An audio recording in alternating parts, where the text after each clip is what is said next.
Hello everyone. I'm going to read a story from Fairy Tales, and the name of the story is Sleeping Beauty. Once upon a time, there lived a king and queen in a beautiful castle. They were a happy couple, but for one reason, they longed to have a child. One day, the queen was sitting near the lotus pond, feeling sad, when a frog landed near her feet and said, "Don't feel sad anymore. Your wish shall be fulfilled within a year." True to the frog's prophecy, the queen did give birth to a beautiful baby girl within a year. The king's joy knew no bounds. The king threw a lavish feast for the entire kingdom. He even invited 12 of the 13 fairies to bless his baby. Each one presented the baby with a magic gift: virtue, beauty, riches, grace, kindness, and other qualities needed for a virtuous personality. When the 11th fairy had bestowed her magic gift, the 13th fairy appeared suddenly. Known to be spiteful, she cursed, saying, "This baby will prick herself with a spindle in her 15th year and fall down dead." And she left in a huff. Everyone was shocked. The queen swooned while the king stood dazed.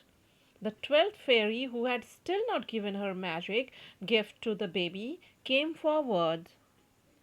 Trying to calm down everyone, she proclaimed, "The girl will go into deep sleep for 100 years. She will not die." With the curse ringing in his ears, the king ordered every spindle in the kingdom to be hunted and destroyed.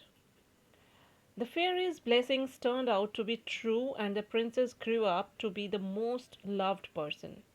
On the day she turned 15, she woke up very early. Finding everyone still asleep, she wandered about the castle. When she spotted an old tower, filled with curiosity, she climbed the narrow winding staircase and opened the rickety door. Inside, she found an old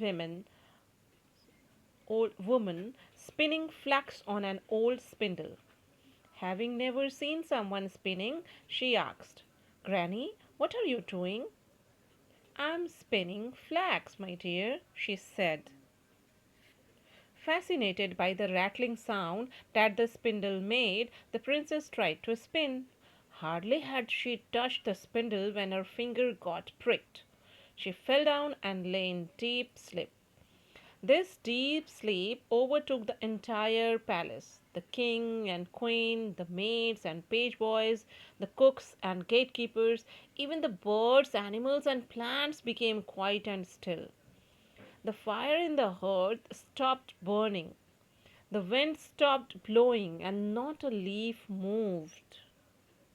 Gradually, a thorny hedge started growing around the castle, and in a few days the castle got hidden from view.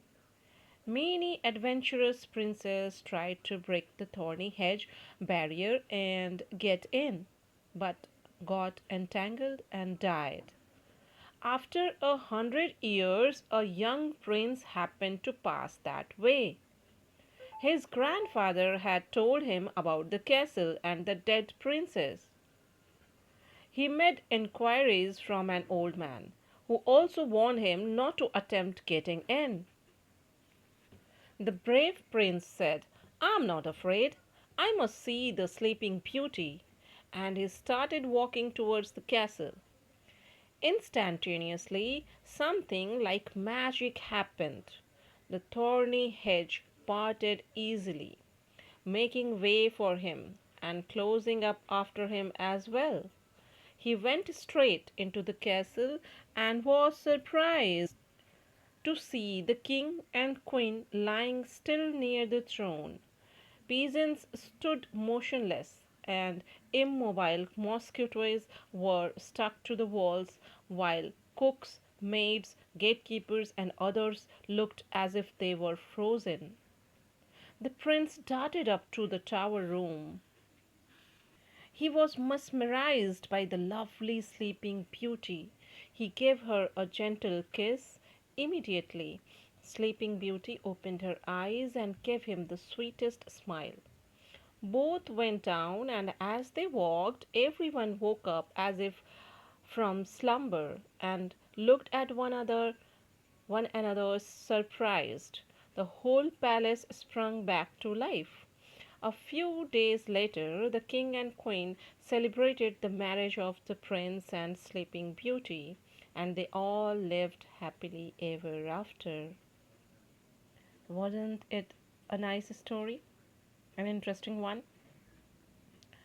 So, and as per the rule, you have to answer the question that I will ask you.